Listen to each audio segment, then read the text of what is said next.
This is my voice interpretation of Darlene in the DHHS Center.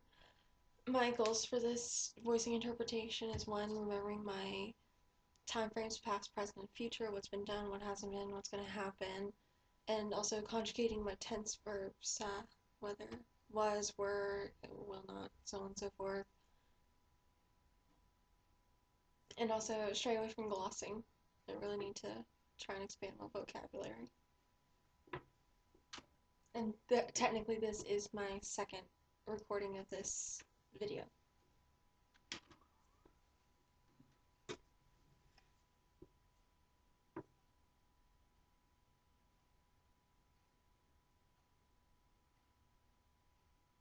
I want to tell you a little something about Deaf and Hard of Hearing Center. It has been established here, and it's really close. It's in Michigan, and it's on the corner of the street, Shorey Avenue, Shorey?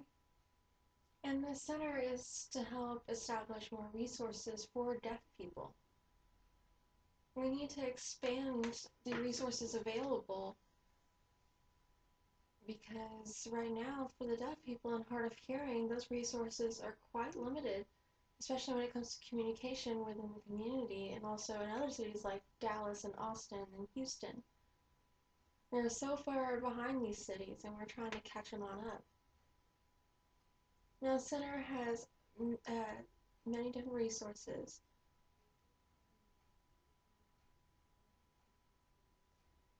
And also, it provides video relay services and helps connect from one person to the next. Now, the hearing people don't really have a full understanding of what our goal is for the future.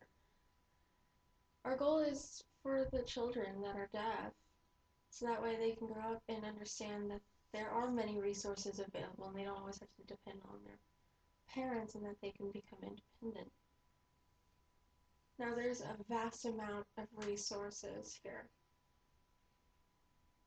And the first one, hopefully you don't forget, is childhood development, when after they're born, resources where it's good places for either residential schools, mainstream schools, homeschool, oralism schools, any school, the positive and the negative effects of all of these, and to tell them that it is tell them that's their decision of which to choose.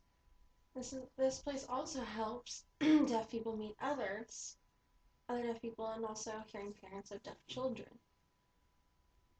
And it shows them that there are other families who have to pay bills as well, just like any other hearing person. And it's just what they do, normal everyday things, just like a hearing person. And we're trying to show them what a positive effect there is when you sign with your children, and how much of a connection you can get with other deaf as well. In this place, what else does it do?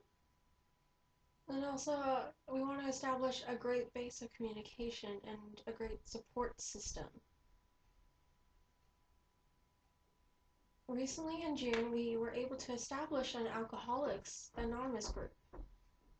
And they meet regularly, and it's amazing that we were able to do this with the people and we're trying to show them that even this group will have a great support system as well.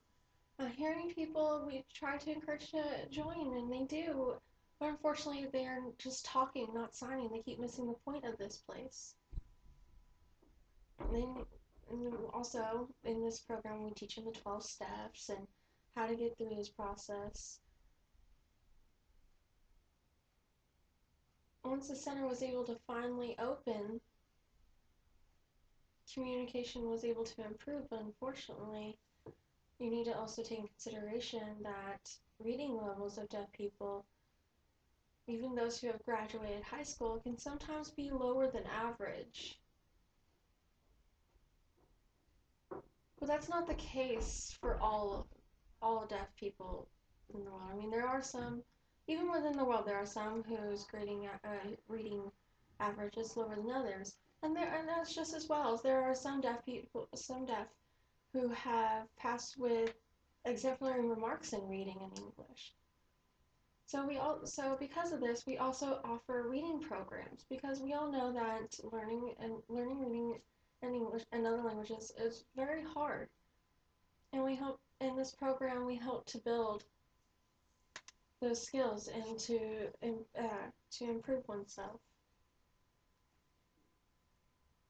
Now, with hearing parents, we also show them that there is a support system that they can rely on for their deaf children.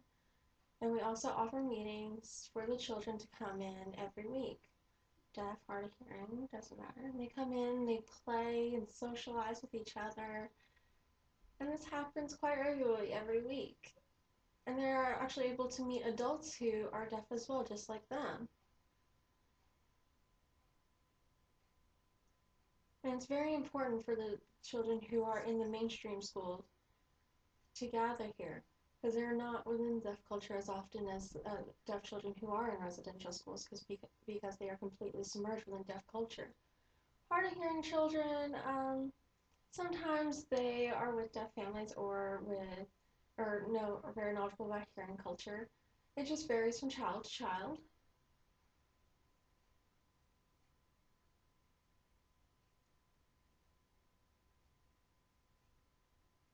Now, our workers, there are some who volunteer and there are some who we have hired to help out with the center and the education and within the education program to help others.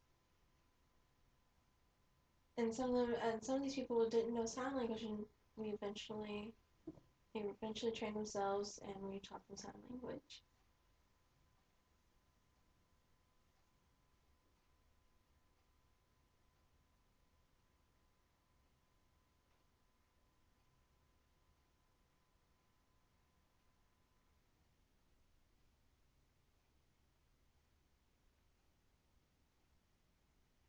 The largest population of deaf people within Texas is in Austin,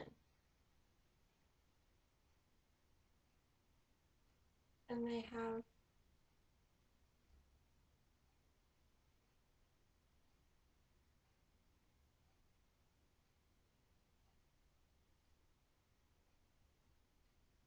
also have a hard of hearing center that is regional there as well.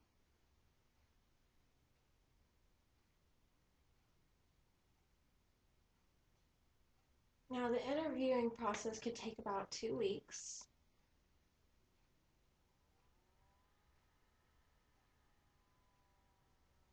And you interview with many other people, and there's also an agency that we go, and there's also different agencies that we go through as well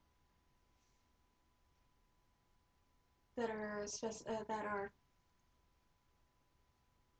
specialized in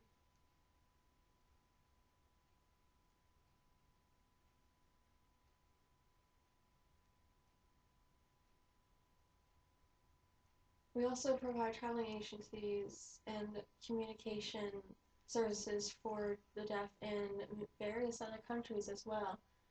I mean, just here, there, and everywhere, so that way everyone can travel as well and communicate still. And be able to pick and choose where they want to go. Not only that, but we also provide a huge list of doctors, lawyers, and just other services that are available to hard of hearing people and deaf. It's the same. It's a more focused support system, a much more focused system of assistance.